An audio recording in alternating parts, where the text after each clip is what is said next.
Il y a des gens qui réussissent naturellement, tout comme il y a des échecs habituels. John, mon ami et étudiant, était l'un de ces échecs de naissance. Les jeunes, intelligents, travailleurs, ne semblaient jamais bien. Quel que soit un travail ou une entreprise qui organiserait, sous pression, abandonné et sans sou, a demandé mes conseils. Et il m'a dit, Seigneur, je suis un échec complet. Pour une raison mystérieuse, non seulement a perdu mon emploi, mais après m'avoir utilisé, mon patron a fait faillite. Je ne veux pas chercher un autre emploi, de peur de déranger les affaires de mon nouvel employeur, en raison de l'influence délétère de ma vibration de l'échec. Je suis considéré comme une défaite par tous mes amis, et maintenant, je crois vraiment que je ne pourrai jamais gagner. Grâce à ma recommandation, John a obtenu un emploi dans une petite entreprise. Je lui ai conseillé de faire la déclaration suivante quotidiennement avant de me coucher et après me lever. Jour après jour, n'importe où, je gagne de plus en plus dans mon emploi. Un mois s'est écoulé et John m'a prévenu. Honorable monsieur, l'entreprise dans laquelle vous me mettez va de mal en pis. S'il vous plaît, sortez-moi avant de le détruire pour de bon. Peut-être que ma démission de save de ruine. Et je vous ai demandé de continuer avec votre déclaration réussie et de rester dans le travail. Quelques jours plus tard, il est venu vers moi la nuit, avec un air de soulagement, et s'exclamant « C'est produit !» Je lui ai demandé « Que s'est-il passé ?» « Eh bien, les affaires de mon patron ont échoué. Comment vous ai-je dit que cela se produirait ?» Je l'ai regardé et j'ai tiré. Tous les soirs et tous les matins, alors que vous tracez mentalement la déclaration, jour après jour, je m'améliore de mieux, vous vous empirez de pire. Il a admis la vérité de ces mots. Souriant, j'ai demandé à John d'éliminer toutes les vibrations négatives lors d'une déclaration positive, comme un esprit convaincu et conscient influence le subconscient, qui à son tour, cela affecte l'esprit conscient grâce à la force de l'habitude.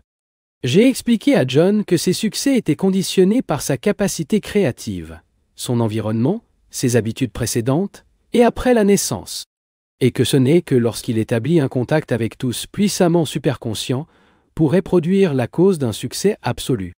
J'ai obtenu John un travail beaucoup plus important pour John. Après 6 mois, un temps maximum qu'il a réussi à rester au travail, il m'a dit « Monsieur, prends-moi dès que possible. » L'entreprise se déroule très mal. Je n'ai pas accordé beaucoup d'attention aux craintes de John. Et j'ai suggéré qu'il continuait au travail. Après quelques semaines, il murmura en souriant. « Monsieur, le deuxième emploi qui m'a arrangé était également pour l'espace. J'ai fait semblant de regretter votre situation et j'ai dit calmement « Ne t'inquiète pas, John, je t'obtiendrai un autre emploi. » « Eh bien, monsieur, a-t-il dit, s'il pouvait supporter le péché de conduire une autre personne à faire faillite en raison de contact avec moi, alors procurez-moi ce nouvel emploi. » Grâce à l'effort et à l'influence continue, j'ai finalement réussi à garantir à John un emploi dans une grande entreprise. 1 an s'est écoulé et rien ne s'est passé, bien que chaque semaine, John voulait démissionner, essayant d'emmener les services bancaires à cette 3e entreprise. Enfin, j'ai suggéré d'investir votre argent dans une entreprise. Il a répondu très effrayé. Si j'investisse mes économies, je les perdrai à coup sûr.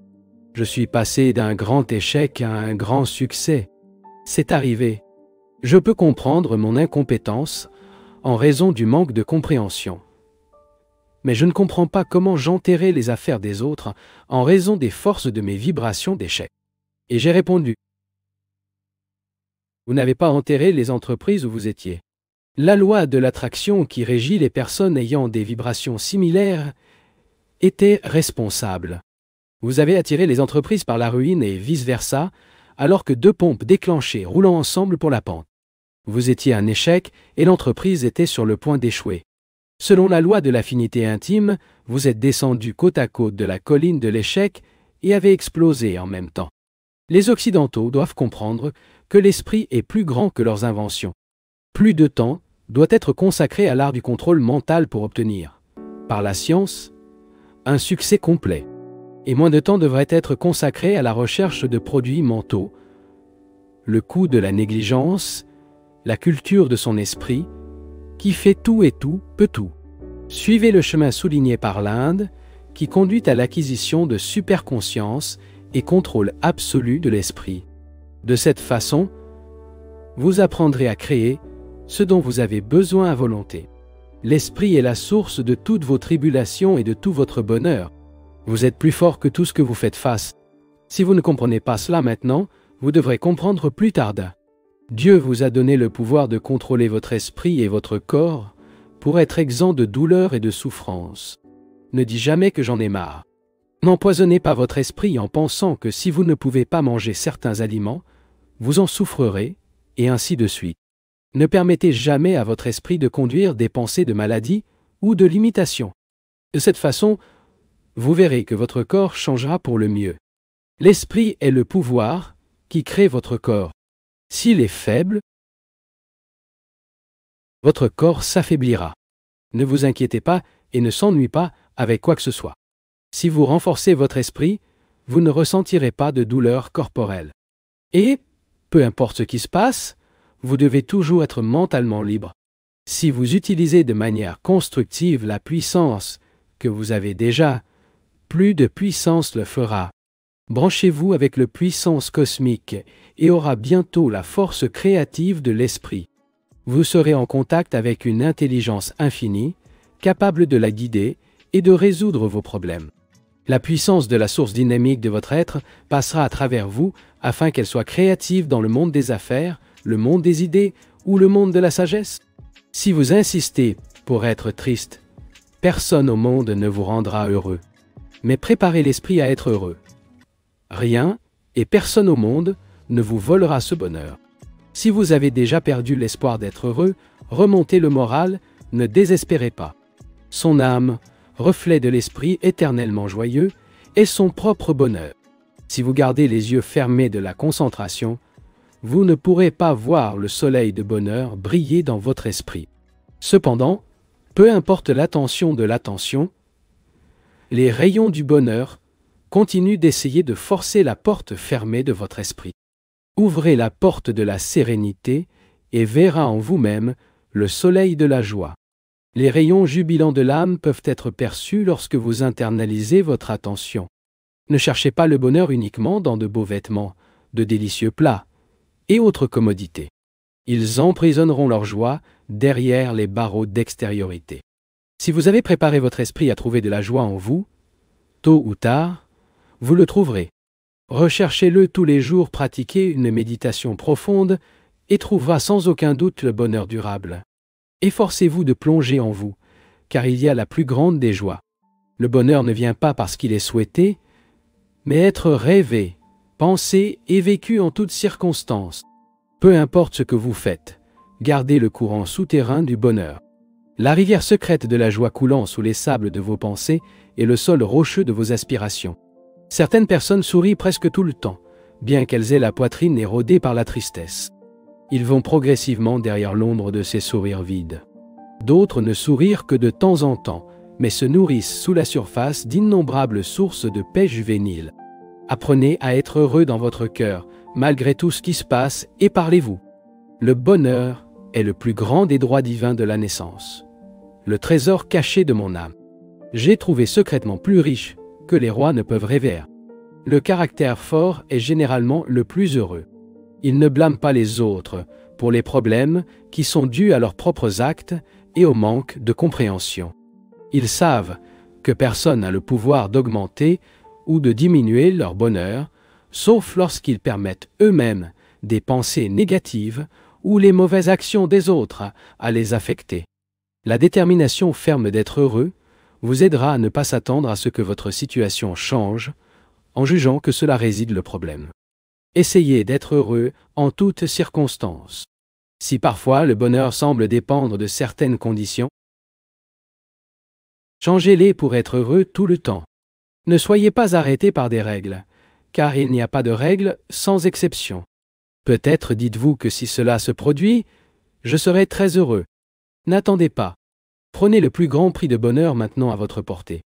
Car l'incendie amarre de la désir de bonheur, et, par conséquent, son report ne réserve que des déceptions. Le bonheur grandit grâce à ce qui le nourrit. Apprenez à être heureux, d'être heureux tout le temps. John a dit, « Si j'ai de l'argent, je serai heureux. » Après être devenu riche, a-t-il dit, « Je serai heureux s'il peut se débarrasser de mon indigestion aiguë. » La maladie a été guérie, mais il pensait que si je me marie, je serai heureux. Le premier mariage ne vous a fait que malheur. Le second était encore pire. Il pensait qu'il serait plus heureux s'il a également divorcé de sa deuxième épouse et l'a fait. Aujourd'hui, à l'âge de 70 ans, imaginez, je ne serai heureux que s'il est à nouveau jeune.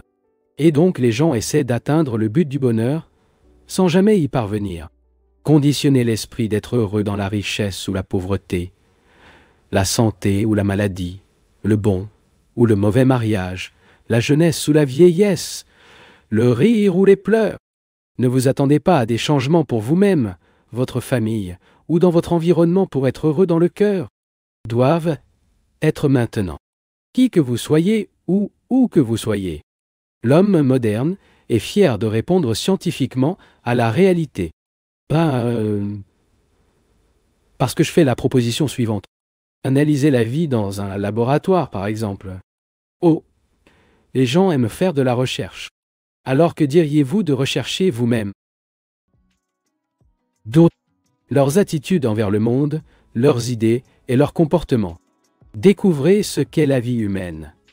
Et comment le faire pour l'améliorer. Déterminez ce que les gens veulent le plus et quelle bonne façon de les satisfaire.